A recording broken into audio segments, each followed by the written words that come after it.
উচ্চারণ করছে সেগুলোকে আমরা থুতু মেরে, আমরা সেগুলো বঞ্চিত করে আমরা আমাদের মতো করে নতুন বাংলাদেশ তৈরি করি। এটাই আমাদের শিক্ষা। আমরা শেখ সাদির মতো আমরা ভদ্র হতে চাই। আমরা ফ্যাসিবাদ ফ্যাসিস্টের কাছ থেকে আমরা শিক্ষা নিতে চাই যে আমরা নতুন বাংলাদেশের জন্য। সকলের সম্মিলিত প্রচেষ্টায় কিন্তু এই পরিবর্তনটি সূচিত হয়েছে।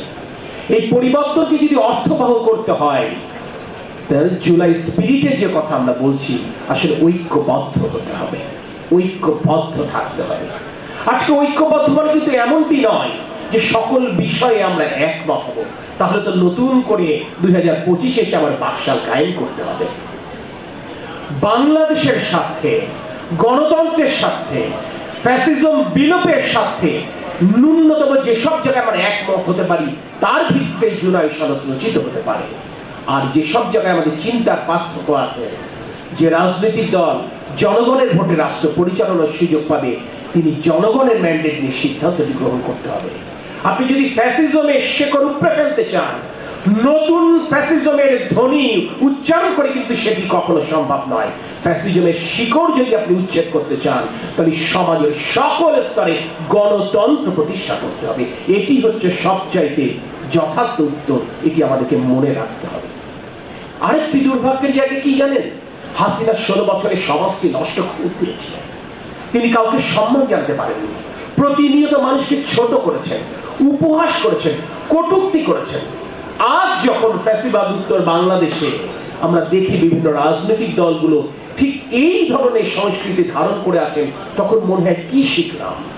তাহলে আবু সাইদের আত্মত্যাগ, শহীদ মুগ্ধের আত্মত্যাগ বা শহীদ ওয়াসিমের আত্মত্যাগ কি আমাদের আপনাকে কোনো পরিবর্তন আনতে পারেনি?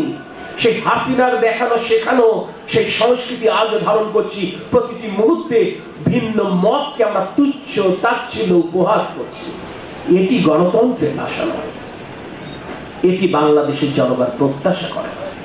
আপনি গণতন্ত্রে বিশ্বাস করবেন কিন্তু আপনি পরমত সহিষ্ণু না, তাহলে বোঝা যাবে গণতন্ত্রের লেশ মাত্র আপনার মাঝে অবশিষ্ট নয়।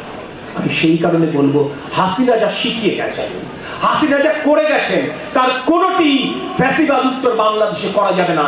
এটি আসলে মনে করি জুলাই অভ্যুত্থানের মূল স্পিরিট, এবং সেটি যদি আমরা ধারণ করতে পারি, তাহলে আসলে নতুন বাংলাদেশ বিনির্মাণ সম্ভব। আজকে এখানে আমার সন্তান তুল্য ছাত্রছাত্রীরা উপস্থিত আছেন। গর্ব করে বলতে পারি, আমার সন্তানও তোমাদের সাথে রাজপথে ছিল, শুধু আমি ছিলাম তা নয়। তাই তোমরা যে নতুন বাংলাদেশের স্বপ্ন দেখো, সেই স্বপ্ন যে রাজনৈতিক দল ধারণ করতে পারবে এবং